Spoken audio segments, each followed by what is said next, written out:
Hello, my dear friend. Welcome to our conversation part of Chapter 3. Chapter 3, we were talking about aspiration and learning. So today, I'm glad to have Hermei to join us with the discussion. Hello, everyone, and nice to see you again. Okay, so aspiration or ambition, we're so familiar with. So Hermei, what comes to your mind when this word is mentioned? Well, whenever I listen to the word aspiration, I understand it as like having an ambition.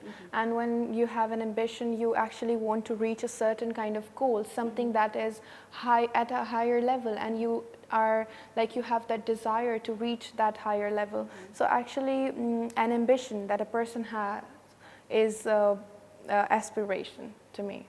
Yes, indeed. Aspiration is a strong desire to achieve something which is high and great, okay?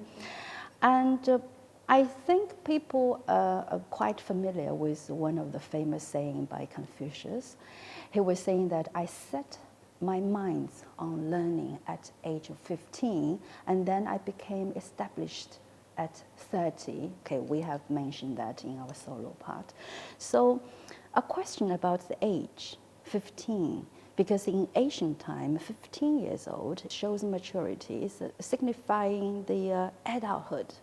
So how come that Confucius set his mind on learning at 15? So what happened before 15 years old? Yes, so So maybe what do you think? also thought like it was quite late, right? I think it is very natural for us to think that how come like at a very late age Confucius started learning, because nowadays in contemporary era what we do is that a child is 3 years old or 4 years old, and then he or she starts going to the school and like to the institute, whatever, like the process of learning and the education starts very, very early.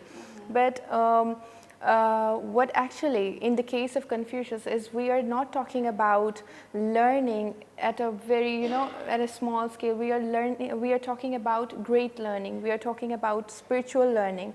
And when we talk about spiritual learning, I think it was very early for Confucius to set up his mind to embark on this journey. So you think, well, it's early for Confucius to set his mind on at the age of 15 because it's a kind of a spiritual learning, a great learning. And then about learning. So not everybody see learning as a joyful experience, right? Yeah, yes. And it is time-consuming, energy-consuming, such a heavy work.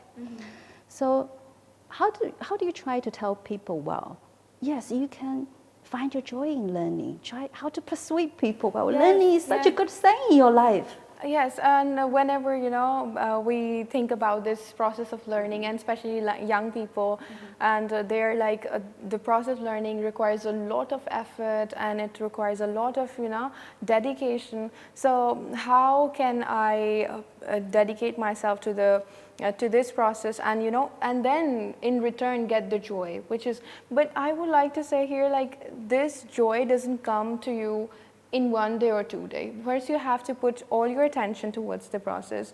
You become devoted to it, and you realize that you are improving day by day. This is a process of transformation.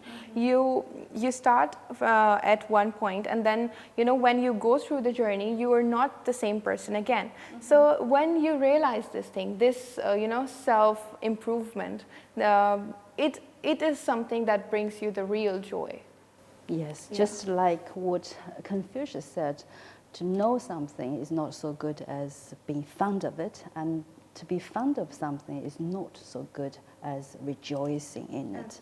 So, and also he find his joys in even with the coarse rice and the plain water, and he will find, and even he was forgetting about his approaching age. So he immersed himself in learning so deeply and earnestly. So indeed, and the joy, yes, of course, I know, and we need to find joy, but how? How can I apply this concept into the practice? Yeah.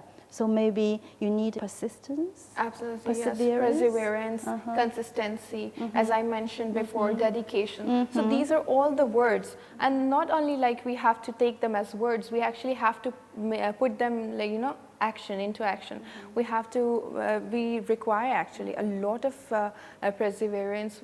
We have to require dedication to devote. And as you mentioned that learning can bring us joy, I would say that not only it brings us joy, but it brings us sense of accomplishment, it brings us success, and also it gives us power to inspire other people. What do you think? Yes, of course. You have accumulated knowledge, you feel kind of confident, and you can't wait to share with others what you have learned. Absolutely. So it's sometimes it's kind of mission to pass on what you have learned to other people. And we come back to the perseverance part. Yeah. Do you remember any piece of Confucius saying about the perseverance and persistence in learning? I'm sure you must, because I know that you are very good student. Thank you for asking me, because I would like to share one of the most favorite saying from the master. This is my favorite, and this is wonderful actually. And the master said, like, about perseverance it is, the master said, as in a case of making a mound, if it needs one more basket of soil and I stop, then I will make no progress. As in a case of piling a ground, even though dumping one basket takes me forward, then I am making the progress. This is what we call the process of learning. Wonderful indeed. And my dear friend, you must have known this Chinese. I'm not going to read in Chinese, but I'm going to show you in Chinese, both in Chinese and English. Okay. So yes, indeed, that is very kind of a practical practice. Okay, how to find your joy, the perseverance. But another thing, I think, talking about this perseverance, and we have another saying about yi, guanzhi, a term. And when Confucius was talking about yi, guanzhi, he emphasized on that, the knowledge. I linked up all the bits of knowledge together by the way, or the principle. So that is the essence of learning, the way or the door, the principle. Yes. So I think that is like long-term kind of a perseverance. Okay, good. So, and then Confucius was saying that learning alone is not enough. We should associate the learning with thinking. So I'm sure that you have already know this sentence about learning and thinking. Well, are you talking about the one when Master said that the person who learns but does not think he will be confused, and the person who learns, thinks but does not learn, he will be dangerous.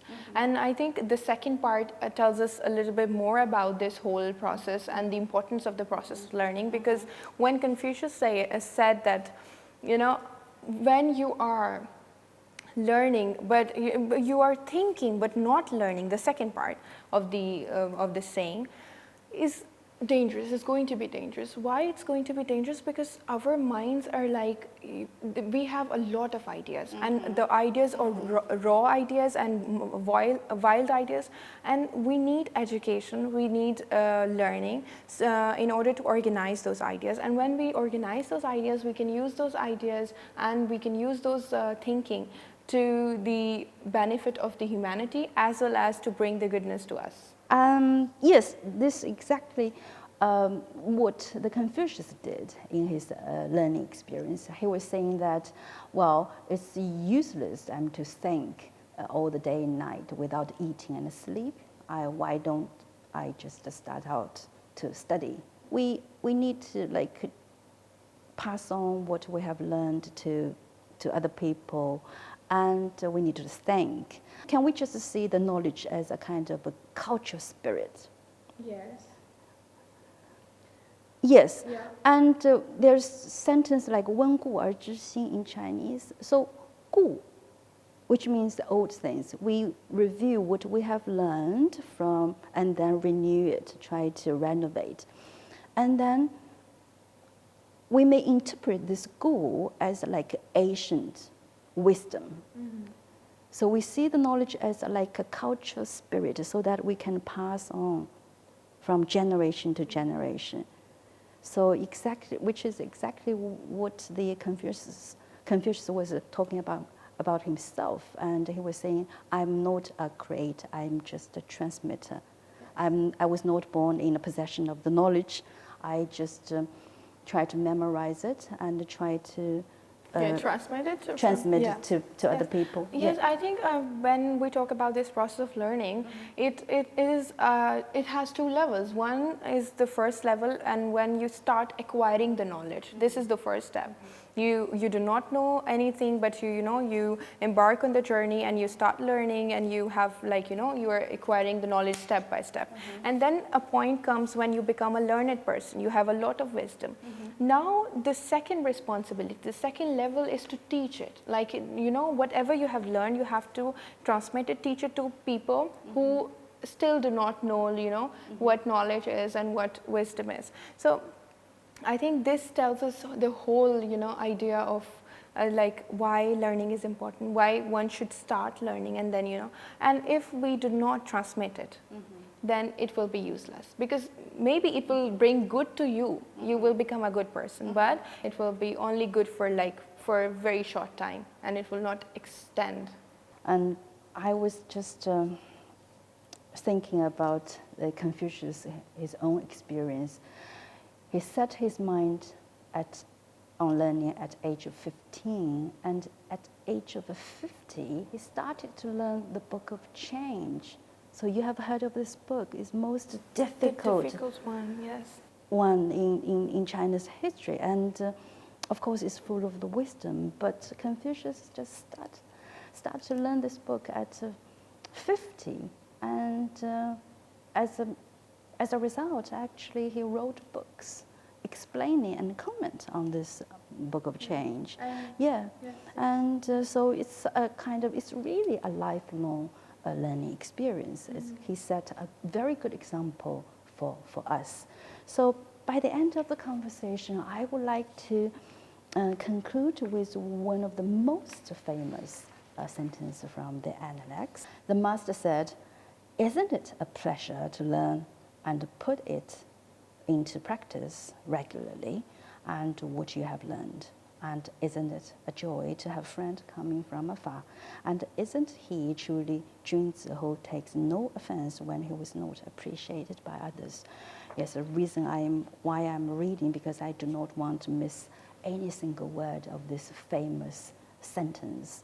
So it's kind of a holistic view or picture about his pursuits of learning and become a teacher as a result. As you mentioned, eventually he became a very famous teacher, and his disciples turned out to be very prestigious in China's history.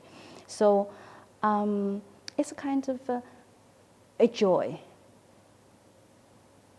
Learn for oneself, it's a joy to yourself, and share what you have learned with others. It's a joy, shared joy, and then try to develop into one's spiritual life, both good to oneself, spiritual development, and also to the society, contribute to the society.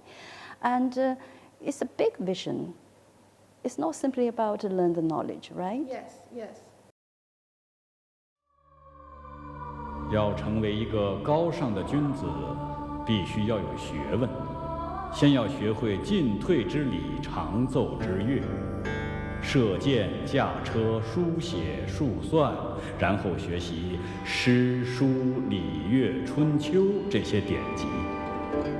精通这些典籍非常困难，不过只要你诚心去学，就会有所收获。学诗可以使人温柔敦厚，学书使人疏通知远，学礼使人恭俭庄敬，学乐使人广博益良，学春秋则明该做什么，不该做什么。仅有学问不够，还要有美好的品德。小人无德将危害他人，君子无德将危害国家，执政者无德将危害天下。因为这些害人之人、害国之人、害天下之人越来越多，才使得今日之天下礼崩乐坏、战乱不止。孔丘，你不仅仅学习典籍、学问，还要学习做人的道理呀。We have mentioned earlier, like it's a great learning. It's not something, we are not talking about minute things, minor things. It's something broad. It is a broad term, and also like you mentioned, like when you put all the focus on the learning, you will forget about all the other minor things, because this purpose is so supreme, so great that you forget about all these things. And the results that you get from it, like the joy, the ultimate joy, and the sheer joy, it's, you know, it's something very fulfilling, and you feel a sense of accomplishment and your true joy in it. So let's have a short kind of review of what we have learned in this chapter. We're talking about the setup of mind, and then we're talking a little bit about joy in learning and perseverance and learning and thinking, and also the knowledge as a cultural spirit and a holistic view of Confucius' learning experience.